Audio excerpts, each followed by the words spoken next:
नमस्कार मंडळी. नमस्कार. आज आपण या स्थानावर आहोत आणि आपण सर्व पाहता पालखी इथे आहे. या पालखीमध्ये दत्त महाराजांच्या पादुका आहेत.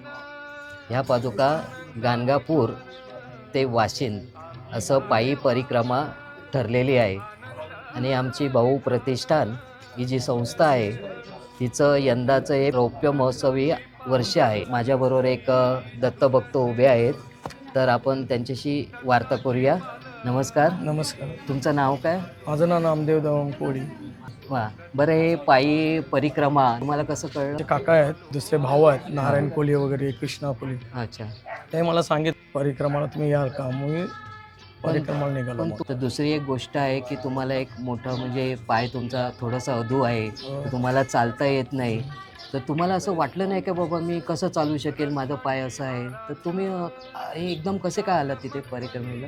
असं का मी तसं भाऊ महाराज यांच्याकडे जायचं, भाऊ महाराजांचा आशीर्वाद आम्हाला होताच अगोदरपासून. वाशिंद जे आहे तर आम्ही जायचो, त्यामुळे तिथून आम्हाला आशीर्वादाचा होताच. आशीर्वाद त्यांचाच आहे, त्यांच्याच कृपेने आपण. बरं, आता परिक्रमा सुरू झालेली आहे. पहिल्या दिवसापासून तुम्ही चालताय. पहिल्या दिवशी पहिला टप्पा होता तो 12-15 किलोमीटरचा होता, संध्याकाळचा आणखी तेवढा, म्हणजे दिवसभरात 25 ते 30 किलोमीटर चालायचं आहे. तर तुम्ही एक कॉन्स्टंट चालतायत, सतत चालताय पालखीबरोबर, आणि ते पालखीबरोबर राहून मागे पुढे नाही. तर तुम्हाला काय असं वाटलं की माझा पाय बाबा दुखतो आहे किंवा मला असं काय त्रास होतो? नाही ना, काहीच नाही, असं मला काहीच नाही वाटलं, कारण सद्गुरूंची ऊर्जाच आपल्या याच्यामध्ये होती.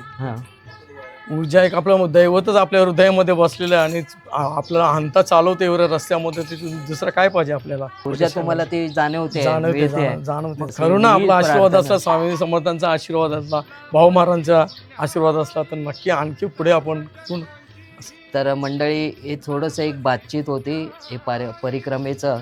आणि हे जे ग्रस्त उभे आहेत हे थोडे पायाने अधू आहेत, तर एक त्यांना चालता येत नाही बरोबर, पण या 3 दिवसामध्ये त्यांनी बरेचसं अंतरे चालत ते सुद्धा पायी म्हणजे महाराजांबरोबर पालखीबरोबर ते चालत चाललेले आहेत.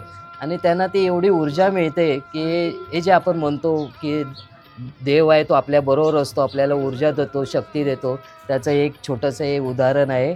ह्या पालखीच्या निमित्ताने असो आम्ही आपली रजा घेतो. श्री गुरुदेव दत्त.